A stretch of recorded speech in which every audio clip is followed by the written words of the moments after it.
پرانی بات ہے، مولانا عمر پالن پوری رحمت اللہ علیہ انڈیا کے بہت بڑے بزرگ تھے، رائمنڈ اجتماع میں ان کا بیان ہوتا تھا۔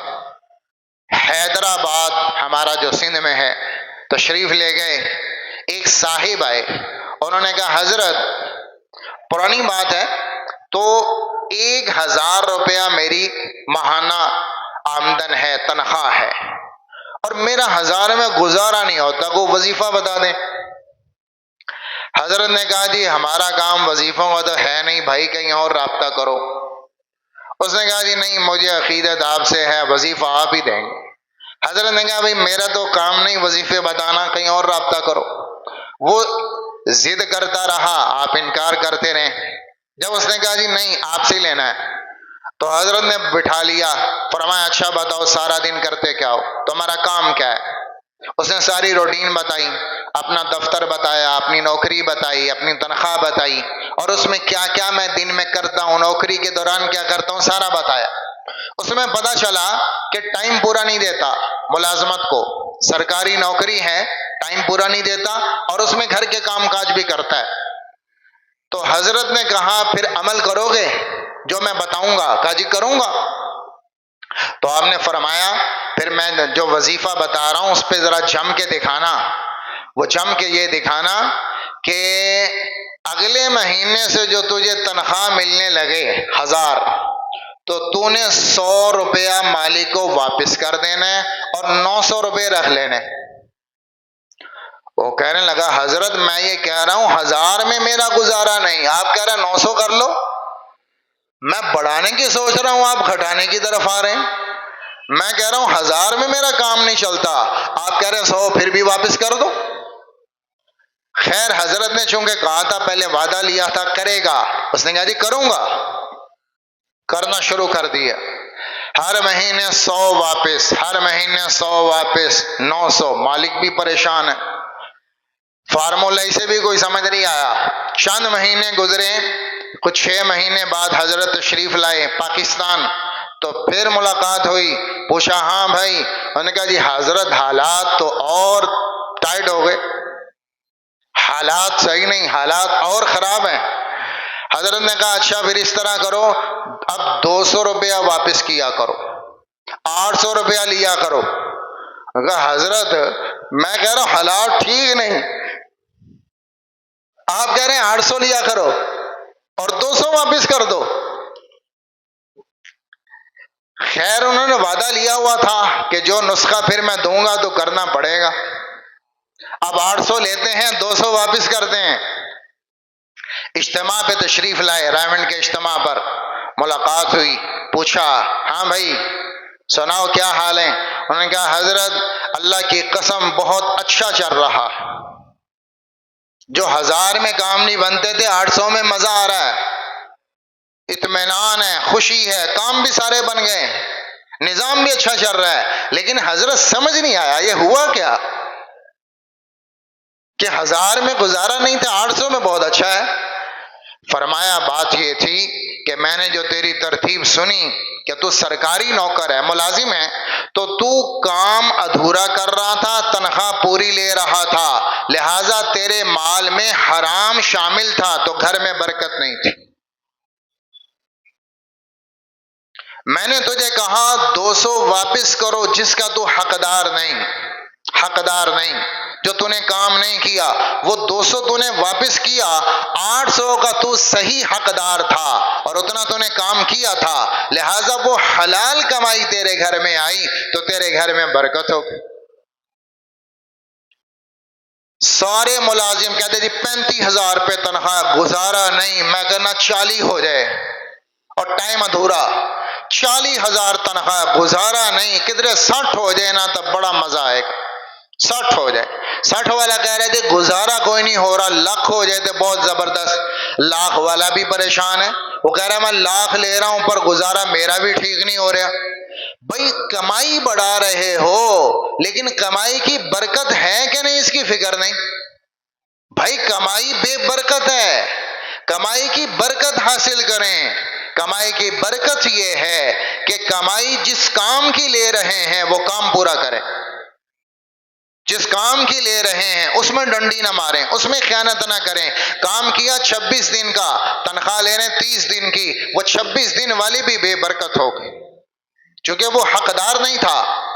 تو یوسف علیہ السلام نے کہا کسی کو منصب حکومت پہ بٹھانا ہو تو قرآن یہ کہتا ہے پہلی صفت ہے حفیظ، اس میں حفاظت ہو، منصب کے حقوق جانتا ہو، منصب کو غلط استعمال نہ کرے، اپنی طاقت کو غلط استعمال نہ کرے، اپنی پاور کو غلط استعمال نہ کرے، بلکہ اس کو اصل مقصد میں استعمال کرے۔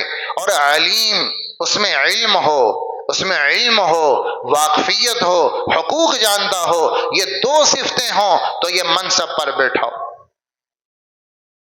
کسی بھی کام پہ لگانا ہو تو یہ دو صفتیں دیکھیں، ڈگری کے ساتھ وہ بھی دیکھیں، تعلیم بھی دیکھیں، پر اس کے ساتھ اس انسان کی صفت بھی دیکھیں کہ خیانت کا مزاج تو نہیں، ڈگری تو ہے پر مزاج میں چوری ہے، ڈگری تو ہے پر مزاج میں خیانت ہے، تعلیمی لیاقت تو ہے پر اخلاقی لیاقت نہیں ہے، اخلاق نہیں ہے۔ اس لیے حفیظ علیم میں ہوں، مجھے وزیر خزانہ بناؤ۔ یوسف علیہ السلام کو بادشاہ مصر نے اتنا خوش ہوا یوسف کی گفتگو پر کہ ان کو صرف وزیر خزانہ خوراک کا نہیں بنایا، بلکہ عملی طور پر یوسف علیہ السلام کو بادشاہ مصر بنا دیا۔ کاغذ میں رہ گیا کہ عملی طور پر میں فارغ ہوں، آگے وزیر اعظم آپ ہیں، میں صرف پیچھے بیٹھا کروں گا، مجھے بس سنا دیا کرو، بتا دیا کرو، پر عملی طور پر ملک مصر کے بادشاہ آپ ہیں۔ سارا مصر یوسف کے حوالے کر دیا، صرف خوراک کا نظام نہیں، تمام اختیارات، تمام پاور، تمام ادارے یوسف علیہ السلام کے ہاتھ میں دے دیے۔ تو اللہ تعالیٰ یہ کہتا ہے كَذَلِكَ مَكَّنَّا لِيُوسُفَ فِي الْأَرْضِ يَتَبَوَّأُ مِنْهَا حَيْثُ يَشَاءُ۔ یہ ہے تیرے رب کا نظام کہ کہاں یوسف مصر کی جیل میں تھا اور کہاں یوسف آج تخت مصر پر۔ تیرا رب جس کو عزت دینا چاہے تو یوں دیتا ہے، اور جس کو اللہ اٹھانا چاہے تو یوں اٹھاتا ہے کہ زیر زمین سے اٹھایا اور ملک کا بادشاہ بنا دیا، جیل سے نکالا، ملک تخت عطا فرما دیا۔ تیرا رب ایسا نظام چلاتا ہے جب کسی کے لیے چلانے پر آ جائے۔ وَلَأَجْرُ الْآخِرَةِ خَيْرٌ لِّلَّذِينَ آمَنُوا وَكَانُوا يَتَّقُونَ۔ یہ یوسف علیہ السلام کی سیاسی زندگی ہے، اور یہاں بتایا ہے کہ معیشت دان کیسا ہونا چاہیے کہ جو اپنا گھر نہ دیکھے، عوام کا نفع دیکھے۔ پوچھا گیا یا رسول اللہ سب سے بہتر انسان کون سے ہیں؟ آپ نے فرمایا خیر الناس انفعهم للناس، لوگوں میں سب سے بہترین لوگ وہ ہیں جو دوسروں کو فائدہ پہنچاتے ہیں، جو دوسروں کے کام آتے ہیں، جو دوسروں کو نفع پہنچاتے ہیں۔ اپنی سوچنا یہ اتنی بڑی بات نہیں ہے، اوروں کی بنانا یہ اللہ کی صفت۔ اللہ کھاتا نہیں کھلاتا ہے، تو کھانا جانور کی صفت ہے، کھلانا اللہ کی صفت ہے۔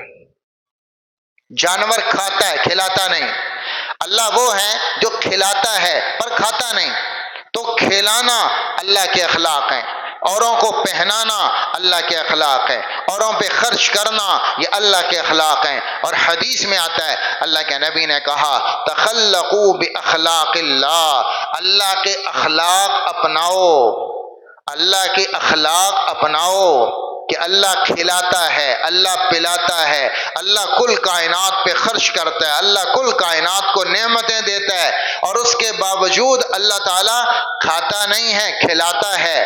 لوگ پھر بھی اللہ کا انکار کرتے ہیں، اللہ پھر بھی کھلاتا ہے۔ کھانے والے اللہ کو نہیں مانتے، اللہ پھر بھی کھلاتا ہے۔ تخلقوا باخلاق اللہ، اللہ کے اخلاق اپناؤ۔ میرے محترم بھائیوں، یوسف علیہ السلام کی ان تمام واقعات میں ہمارے لیے، حکومت کے لیے، ارباب معیشت کے لیے اور سیاست دانوں کے لیے بہت بڑی رہنمائی ہے، بہت بڑی رہنمائی۔ منصب پر کس کو بٹھانا ہے بتا دیا، کیا استعداد ہونی چاہیے بتا دی، ایک معیشت دان ملک کو کس طرح چلائے یہ یوسف علیہ السلام نے بتایا، اور یہاں سے یہ سمجھایا کہ معیشت کا نظام نہ چائنا چلائے گا، نہ امریکہ چلائے گا، نہ فرانس چلائے گا، نہ روس چلائے گا، نہ یورپ چلائے گا۔ تم نے اگر معیشت کا نظام صحیح چلانا ہے تو محمد مصطفیٰ صلی اللہ تعالی علیہ وسلم چلا کے دکھائے۔ ایسی معیشت کا نظام نبی کا علم صحیح معیشت پہ لاتا ہے، نبی کا علم صحیح معیشت پہ لاتا ہے، قرآن کا علم صحیح نظام معیشت بناتا ہے۔ چونکہ ہم خود اپنی صفات سے غلط ہیں اس لیے ہم ادھر ادھر ہاتھ مار رہے ہیں، نہیں، سب سے کامیاب معیشت دان حضرت محمد مصطفیٰ صلی اللہ تعالی علیہ وسلم 10 سال میں مدینہ کو زمین سے اٹھایا اور مدینہ کی معیشت کو یہاں پہنچایا کہ آپ دیکھیں اس بازار کا تاجر ہے عبد الرحمن بن عوف رضی اللہ تعالیٰ عنہ، اسی بازار کا تاجر اور پوری دنیا میں سب سے بڑا مالدار، مدینے کا بازار اتنا مالدار، عثمان بن عفان اسی بازار کا تاجر ہے اور دنیا میں سب سے بڑے مالداروں میں آتے ہیں۔ کتنے بڑے بڑے مالدار، یہ وہ بازار ہے جو بالکل زیرو تھا، بالکل ڈیڈ تھا، یہود کے قرضے پہ چلتا تھا۔ اللہ کے نبی کے آنے سے پہلے انصار کا بازار یہود کے قرضوں پہ چلتا تھا، یہودی سودی قرضے دیتے تھے، اس سے انصار کی معیشت کا پہیہ چلتا تھا، پھر ضرورت پڑتی پھر یہود سے قرضہ لیتے، پھر ضرورت پڑتی پھر قرضہ لیتے، قرضوں پہ قرضے تھے یہود کے انصار پر۔ جب اللہ کے نبی تشریف لائے آپ نے سارے قرضے ختم فرمائے، سود کو حرام کیا، کہا فاقہ آ جائے تو فاقہ برداشت کر لینا پر قرضہ یہود سے نہ لینا، یہود سے قرضہ نہ لینا۔ لیکن وہ کیا ہوا، 7 سال میں جو یہودی قرضہ دیتے تھے 7 سال میں ایسی دین کی محنت فرمائی کہ ان کے محلات صحابہ کے ملک میں تھے، قرضہ دینے والے صحابہ کے پاؤں میں تھے، اور صحابہ کرام ان سب پر حاوی ہوتے چلے گئے، اور دنیا کے بڑے بڑے معیشت دان کسرا، قیصر اور ساری دنیا کے مدینے آ کر معیشت کا نظام سیکھ رہے ہیں کہ نبی نے معیشت چلائی کیسے۔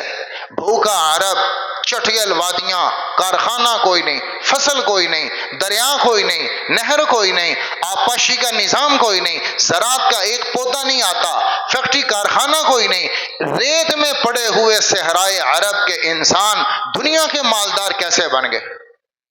نہ کوئی کارخانہ، نہ کوئی آبپاشی، نہ کوئی زراعت، نہ کوئی صنعت، کیسے دنیا کے سب سے ایک نمبر کے تاجر بن گئے؟ یہ محمد مصطفیٰ صلی اللہ تعالی علیہ وسلم کی مبارک پالیسیاں ہیں، آپ کے مبارک طریقے ہیں۔ اس لیے میرے محترم بھائیوں بتایا ہے یوسف کے واقعے میں کہ نبی کا علم معیشت وہ کنارے لگاتا ہے اور کامیابی دیتا ہے۔